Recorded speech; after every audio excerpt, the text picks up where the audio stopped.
I'm Lisa Haisha. Welcome to the Legacy Series. Today on my couch, I have Xena, the warrior princess, Lucy Lawless.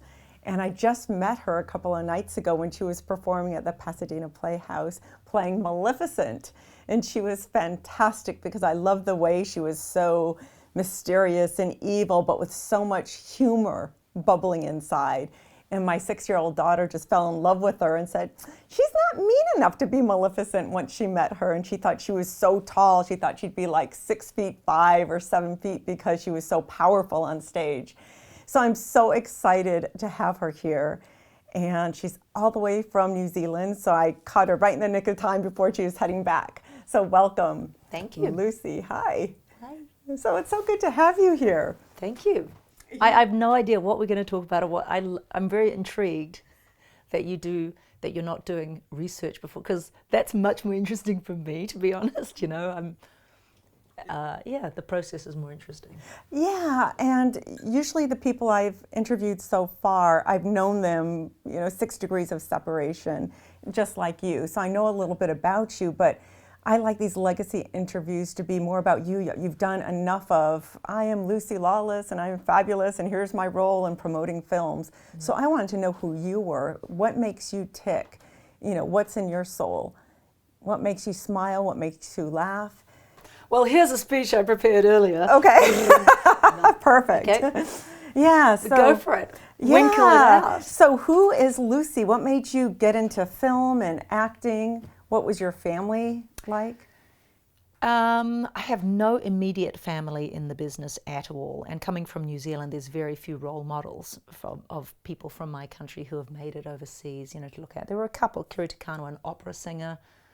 There were a few actresses who had gone to RADA and were theatre actors in London. But remember, I was growing up in an age where there was no internet.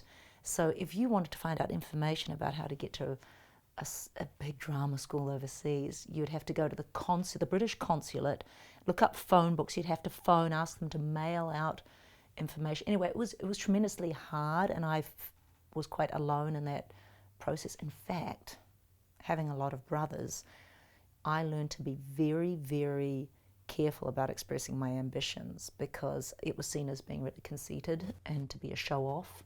How many brothers do you have? 5 brothers. 5 brothers. And just the New Zealand sensibility is you're not allowed to think you're better than other people. You mustn't display it. And anything about showing off is read as you think you're better than me. We have a slight, historically, this poor relationship with exhibitionism or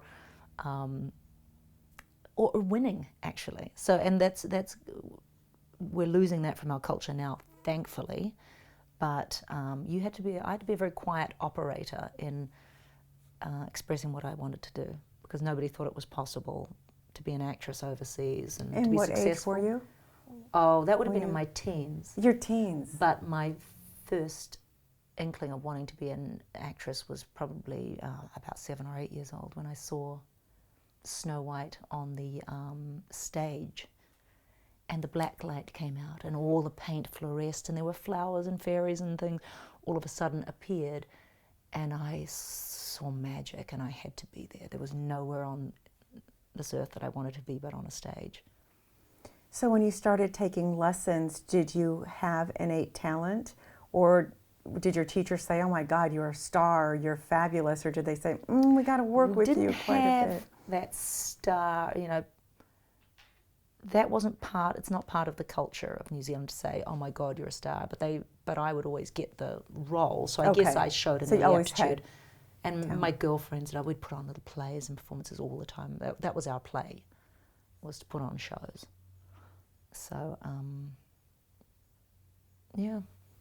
So when you were with your brothers at home, did you guys play? Did you do anything? Oh no, I would tuck mum's scarves into my knickers and try to be a ballet dancer, put records on my mother's record player and dance to classical music. And my brother, Bill the Builder, all my brothers are tradesmen, right? Bill the Builder came and go, you're so up yourself, Lucy. If you were any more up yourself, you'd be inside out. And I was like, 9, and I was being a little girl on her yes. own, daring to express art and beauty and movement and stuff, and it's like, that was read as, you're so conceited and a show-off, stop it.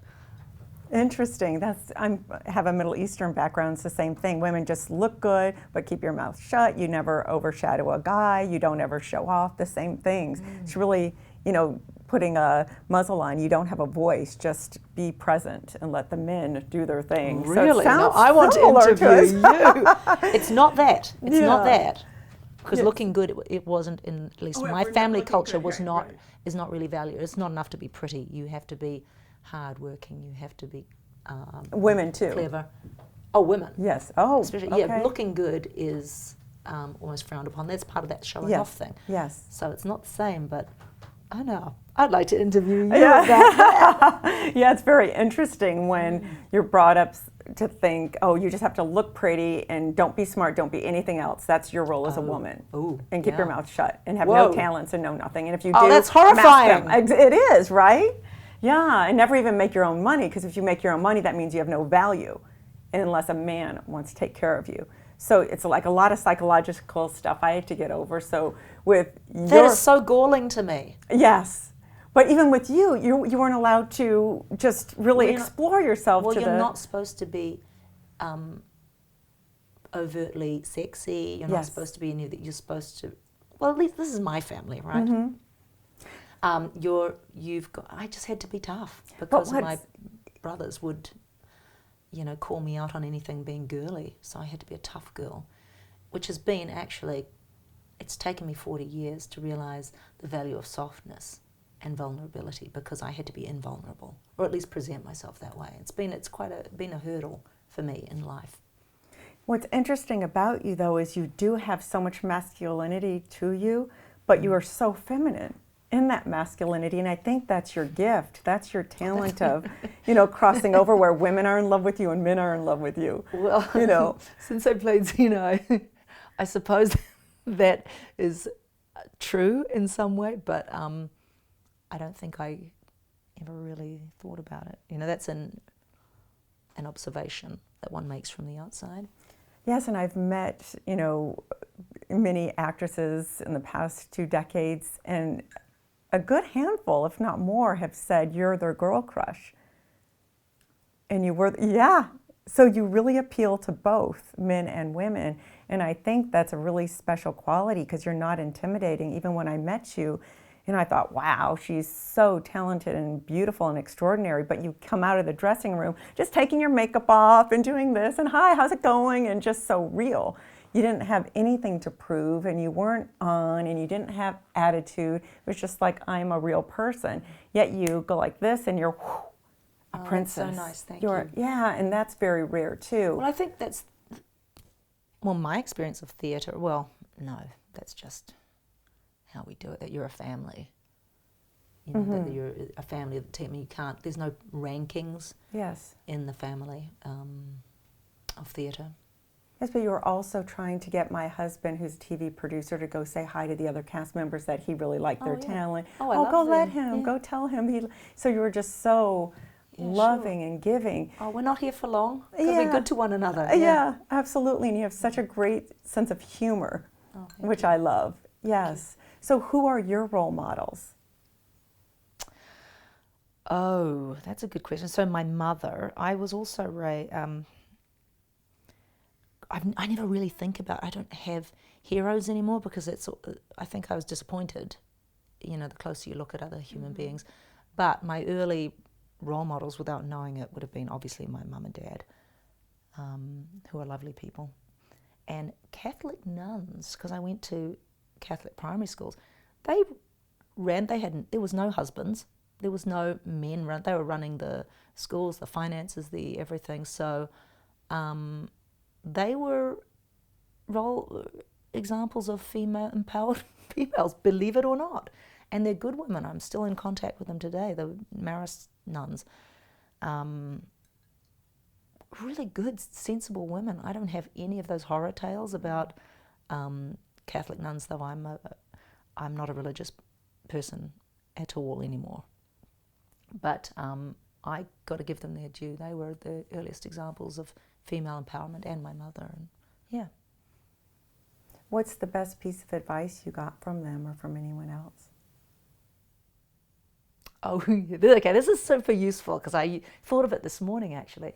My mother said to me, I was worried about that other people were talking about me or being mean or something. She says, or I was suspecting that people were talking about me, and she said, oh, for goodness sake, Lucy, everybody, they're so busy worrying what other people are thinking about them, they're really not thinking about you. That's been a load off my mind for many years, if you just assume people are talking about you, you might as well assume they're not, because it's just wrong thinking. It's, gets you on this really negative vortex to think any other way. So,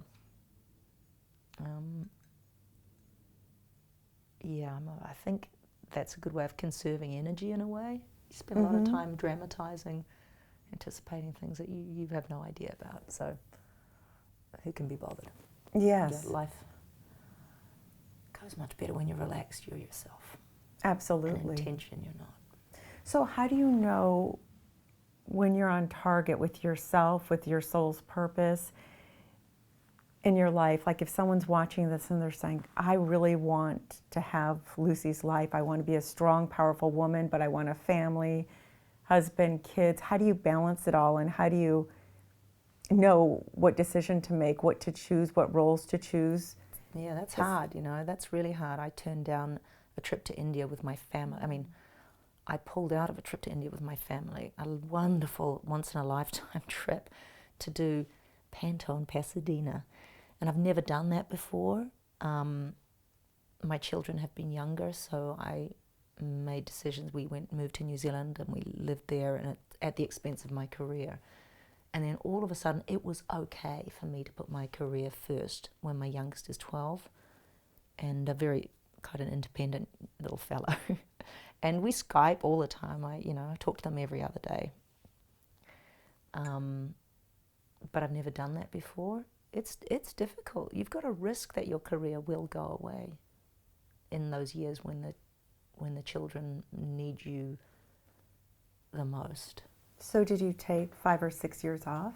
Yeah, I did. I have worked. I've done a little bit of stage, and I worked with my husband down in New Zealand, but I wasn't living in America. And if you leave LA, yes, agents and everybody, they're like, forget you. You're not here to do the parties. You've got to be on site. But my children are, thus far, well-adjusted, strong, loving, connected people doing well at school or in life. And, it was worth it. So your husband's in the business too? Yes, he is. Okay, so do you guys balance of who works and who doesn't, or? Yes, it's just worked out. If you're in New Zealand, then unless I'm working with him, I'm probably not working. Okay. It's just the way it's been. And now as they're becoming young men, is stepping up a lot. So yeah, I guess so, but in a really macro way. We're taking turns. Yes. I don't know. That's going to become more important later this year, because I need to go home and I need to be with my boys, and I've signed on for a show that shoots in Shreveport. So we'll see how that goes. Is that exhausting, flying back and forth New Zealand to here? Well, I don't very much, because I try to keep my carbon footprint as low as possible. Okay. I'm a climate change activist. So yes, unfortunately, that does impact on my family, that I'm not just going to whiz back for a few days. But so far, we're all on the same page. I don't know, life is dynamic. It is. It's going to change. I can't say I've knocked off Mount Everest, because I'm only halfway up. Absolutely. Yeah. And I think your choices are spot on, because you're nurturing yourself and you're giving your children a role model, but you're not obsessed of, oh my God, I have to do it. You took time out, which is huge, that most people wouldn't do. Yeah, the last thing they want is a bitter woman who says, I gave up everything exactly. for you. I wish I never had kids. Jesus, lady. Yeah. Oh, that would be awful. Why was your choice to stay in New Zealand instead of moving the family out here? Well, my boys, who were raised in LA for the first 6 years of their life, went down there took off their shoes and went to school with no shoes on and said, "This is the life for me," and they would just never go back. Now they're in high school. It's just it's a much simpler place to grow, to be a little kid. You know, you walk to school or you catch the bus, and there's none of this carpooling craziness. Mm-hmm. Not that carpooling's a bad thing at all, but there's, you have to hit this 15-minute window because you've got 3 kids in your car today, so you have to be there between 8:45 and whatever. It's stressful, and the mothers are stressed, so the kids are stressed. And that's how we were experiencing life in Los Angeles. Tell me something that your fans or the audience wouldn't know about you. I can live on very little. I don't have a lot of stuff. I don't keep things. I'm not sentimental about stuff. Very rarely. Maybe a tiny little pottery owl that I gave my grandmother when I was a kid that came back to me after she died. That was sweet, but I don't know where that is. But it's very few things that I care about, and wherever I am is like my new favorite place. I love these people I'm with. Yeah, so, I'm like that too. So apart from my kids and my husband, who I feel connected to at all times, I don't miss people. You just get into the community you're in, right? Yes. Yeah, love the ones you're with. Yeah, you're enjoying that moment, and it is what it is. Yes. Yeah. So you don't buy a lot of souvenirs or save all your kids' stuff. Oh, this was from kindergarten. There's 10 boxes of all their artwork they ever did, and here's first grade. And I do save a few special things. Yeah, I've got this chest that I just biff stuff in, so it's just in piles like lasagna. Of, there's 1983 to whatever. My daughter's 26, so I do have a few, things from her childhood that she may or may not value one day. Okay, but you didn't save a lot, because I help people organize too, and they have like rooms filled with stuff. How do you get rid of all this? I'm like, you take a picture and you give them all the pictures, and you keep the 1 or 2 things that were special, and you don't. Otherwise, especially you as an actress, or if your husband's in the business, you could collect so much stuff from all. Yeah. Do you do that? I do still need somebody like you, because I just throw it in a box and never look at it. So I do have sort of boxes of junk that I have no interest in even looking at, even to cull it. Yes, I think it's nice for you, especially to have some mementos from your career for your kids to have, a piece of you don't need all of it. You don't need all of it. You take pictures of it, have a photo album of everything, and pick 2 or 3 things. And what I like to do is have one bank box for each year, for each person. So this is, especially when the kids are in grade school or high school, you get one bank box for each year. And is that like a shoebox? Like this, where you put your bank files in. Oh, yeah, you get them at Staples or anything. Yeah, a box like this. Yeah, absolutely. Yeah. And it's just something to say, okay, here's the best stuff of this year. Then they could go through it later when they want. Right. But like for her, it's like, okay, this is what you did in kindergarten. Here were your best little art projects. It would all go in a bank box. Exactly. But for you, so how do you spend your time when you're not acting? What hobbies do you have? I would think somebody like you is somebody who's very conscious socially because of your heart. Yeah, I have no hobbies. I have no hobbies. So apart from my kids obviously suck up a lot of time because I'm, taxiing into their lives. I have no hobbies. So when I'm in New Zealand and there's no work to chase, I have to get busy. I have to busy my mind, otherwise I get doughy, like physically, mentally, and eventually depressed. So I now write for the newspaper. What do you write about? Anything I want to. So the things that are coming out, I've kept it down to writing just once a month because I don't want to commit my life to that. It's a big life choice, and I think it's changed my interior life writing for the paper because everything's potentially an article, a column rather. And so I went out with the South Auckland Police and did a visit to recidivist pedophiles in the community. Well, that's interesting. I was very careful not to identify anybody, not to give any physical descriptions or give them names, anything like their own names. In fact, I just kept called them by initials, which are not even their own. But boy, could I have given really,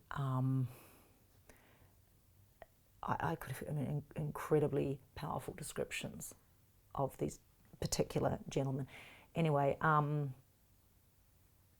it was super interesting, but I was still writing in only 800, 900 words.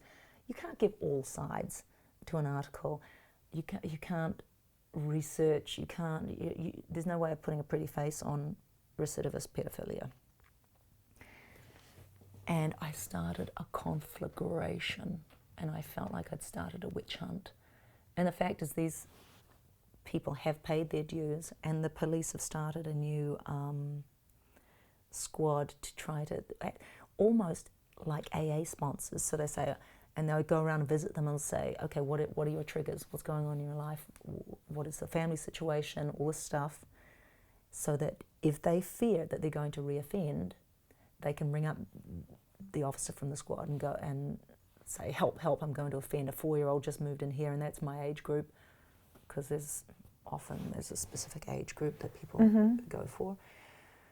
And the police come in and hook them out of that halfway house immediately, and that child is safe, at least from this chap, you know. It's a very complicated world. It's a very complicated thing to talk about without riling society, because they're so taboo. Anyway, I felt ashamed that I had kind of handed these guys the pitchforks to go after people who admittedly are terribly dangerous, but some of them are trying not to reoffend, if only to keep themselves out of prison. Absolutely. And to have vigilantism going after them or targeting halfway houses, and there are many different types of people in halfway houses. They can just have, they might have mental illness, they might be just down on their luck temporarily. I felt ashamed. And that's difficult, because you realize how powerful you are. Like, people will read my articles. And some of it's for the Lucy Lawless factor, and now it's because I've written these things which have ignited a lot of interest. So what made you decide to write about that? I just recently met a pedophile who has changed, and he said it's so hard to get work because you have to admit that on every application or anything you do, and it's keeping me like broke, and I can't create anything. Right. So when is it correct for us to say it's okay, they paid their dues, or when is it correct to say? That's right. Well, I think they need the kind of support that only they have to be able to self-report. Yes. And they're scared to self-report, even if they've never offended yet, but they realise that they have this proclivity. You know, it's such a taboo. John Hopkins is doing a study on this new demographic that they've discovered, which is self-reporting juvenile. They're like 16 to 20 or something pedophiles who have never been offended against, have never offended against anybody but don't want to. So they're saying, help, I have this natural proclivity, I don't know what to do and I don't want to hurt anybody. So they're now studying this heretofore unknown demographic, and that's because everybody's afraid to self-report. And the young man who was brave enough to start this off, who called himself Adam, he actually had to fight for recognition, because psychiatrists were saying, oh, you are not, or whatever. He says, no, I have become addicted to porn on the internet of juveniles. And then I saw something which was so terrifying. It was a kid who was clearly being horribly, horribly treated, and I cannot be part of that. And he realized the impact of, the cost of child porn. There is no innocent way to participate in it. You are feeding a horrible, abusive, global monster. Absolutely. So this young man was extremely brave and had to fight for recognition, and is now part of a sort of a network of similarly minded young Anyway, the point is that John Hopkins is now studying the organic nature of this. We're not talking about transfer offending, where it's done to me, therefore I do it to you. That's a different and complicating aspect, but they're talking about the organic, original nature of pedophilia. So what was your angle with this article? Well, it was about Operation Guardian. It was about the cops, but it necessarily talks about the types of people that they have to engage with. And one was a pedophile who was prepared to ring and say, help, help, help, I'm in trouble, I'm going to trigger, I'm going to 100% likely to offend against this kid, 100%. And one was a guy who was very petulant and never did any courses in prison, and it was that aspect that really made people wild, that any convicted pedophile, and I didn't know what these people's crimes were. It was the police didn't disclose that to me. I don't know specifically what they did, but whatever he did was bad, and yet he was very, as I say, petulant and screw the world, and you guys should help, the state should help me, whatever. But he didn't accept any therapy, which is a real red flag. So yes. My desire was to write about how fantastic this particular police station was for having the wherewithal to think outside the box and say, we need to try something new, because these guys are going to offend. We've got 80 that of the most likely to reoffend, and we've got to try something. So they're trying this I call it it's almost like sponsorship, saying it's trying to sponsor their sobriety, and insist on self-control and be there a touchstone to sobriety. Yeah. So could you relate to them a certain aspect of their shame? Have you ever done anything in your life, even as a kid, that you felt shame and that held you back? Well, I thought, yes, I do relate to shame, and I thought, I can see any human being be capable of anything. But in fact, these two, and only two chaps did I meet, made me go, oh no, this is different. Because there was no empathy in them for there was no concern that they had hurt or could hurt or will still hurt children. They have no empathy about that. They're only concerned that they don't go back to prison. And I guess that was what made me go, oh yeah, they're different. Those two, but that's only two guys, I'm not saying that. All of them. And the problem was that in talking about two guys, albeit quite different to one another, you're still not talking for the world of pedophiles, which includes a lot of very sorry, very shamed, very fearful people, who don't know what to do with themselves.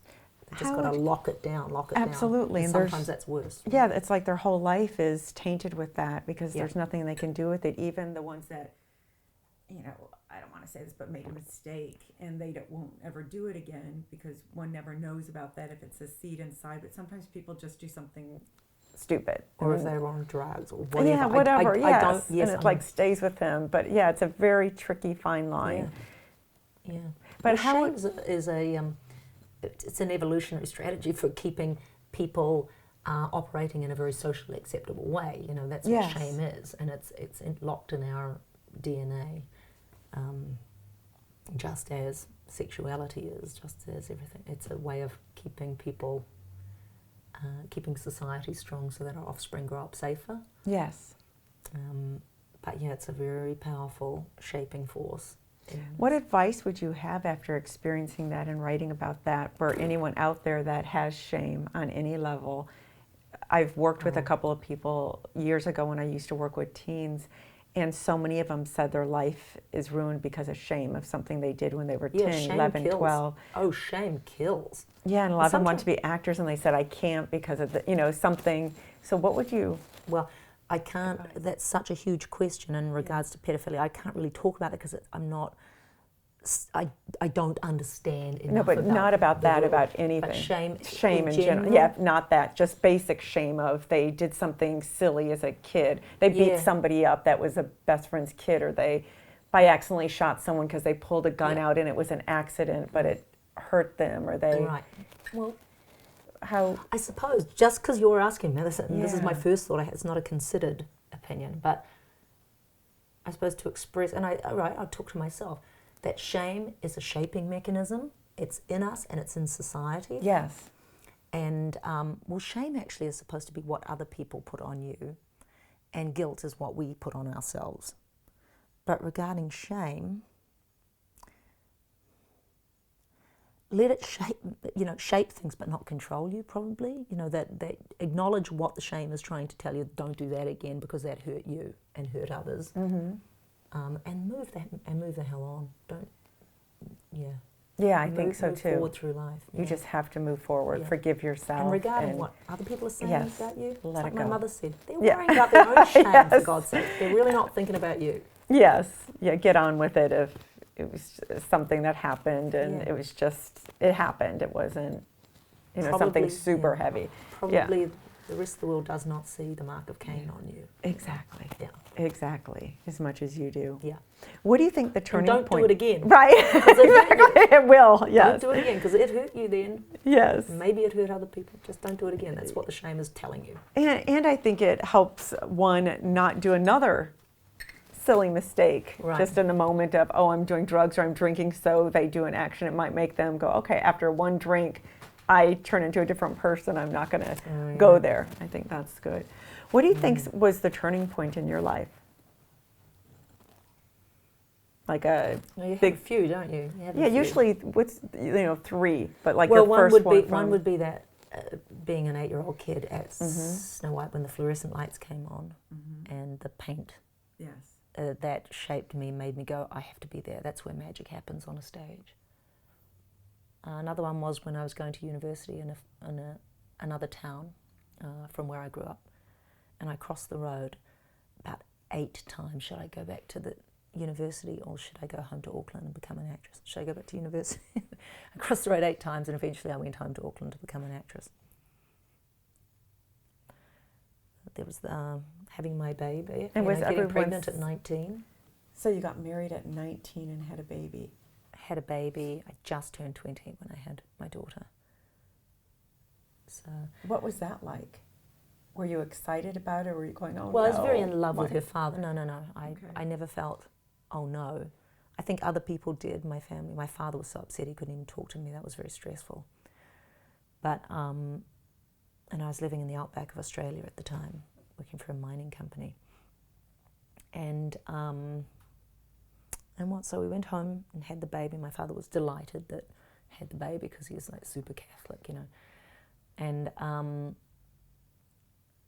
what?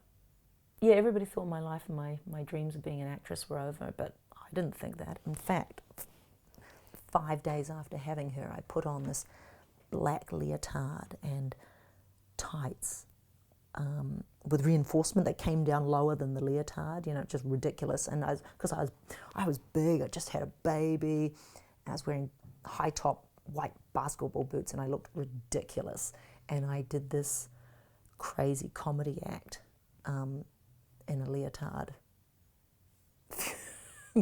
within a few days of having given birth. And I love that. Actually, I know, I did a Shakespeare thing. I did a show reel. Yeah. And I wrote all this material, and 5 days later I filmed it. And that began my career in New Zealand.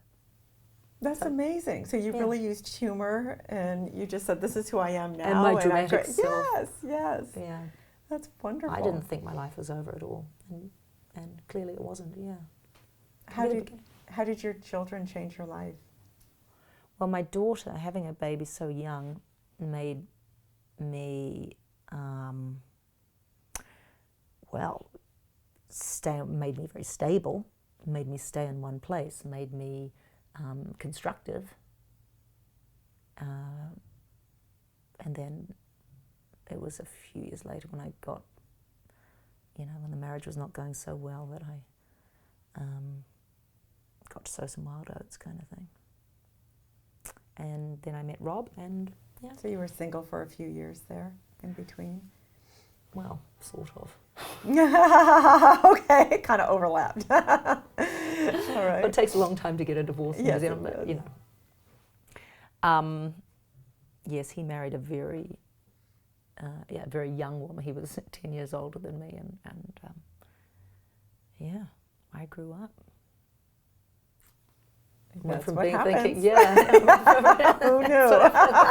I don't think you got that memo. That's right. I really don't think anybody should get married before 27. Oh my God, I think 37. Yeah, 37. No hurry. Take your time. Come on. Yeah. I got married in my 40s, and it was this is so young. Why did I make such Why did I rush it? Yes, peer pressure, for God's sake. Should have waited till 50. Yeah, then live your life and have fun. Except for the kid thing. That's the only thing that get married. That's earlier. right. You have a little bit of. Yeah, you only have a certain window. Yes, but I do think life should be backwards. Yeah. So, it's just when people are growing and learning and contributing, they have these kids but I don't know, my daughter has given me so much more meaning in my life. I don't know if that happened to you at 20, if that's possible to feel that at 20, maturity-wise. I never had the years of not having kids, of building career and only thinking about yourself. So I never knew all those grown-ups who would say, "Oh gosh, I really am afraid of losing my freedom if we have kids," and I'm like, "What freedom? Who has freedom?" But that was always a foreign idea to me.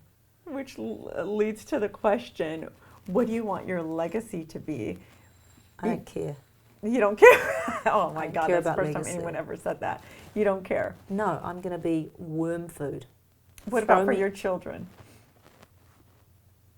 Oh, I hope they grow. I think that I'll just be absorbed into them, like my body will be absorbed into the earth, and that they'll go on and be great, loving, smushy parents and who support the individuality of their children. I think that's really important. I've been reading O'Neill plays, and he writes about people like parents who insist on sameness. They only value sameness, that you be like me and like my beliefs, and that's what drives a lot of children away from parents, because they can't possibly live up to the sameness. They have millions of years of DNA from other people, in coursing through their cells and veins, and they can't possibly be exactly like their parents, nor should they be. And that's one of the most beautiful things in life is diversity, even within your own family, I think. And as long as you respect that, you'll always be tight with your kids. And I would never feel I'm a successful person if my kids didn't love and cherish me. So maybe that's what your legacy is, to give to your children that gift of be who you want to be and be you. Yeah. Beautifully. Yeah. Yes. Go for it. Yeah. Love it. It's awesome. Yes. Yeah. Terrific. Well, thank you so much. This was wonderful. It went by so fast. It's like, wait, I have so much more to ask. Great. But beautiful. Thank you so much for coming today. My pleasure. Thank you.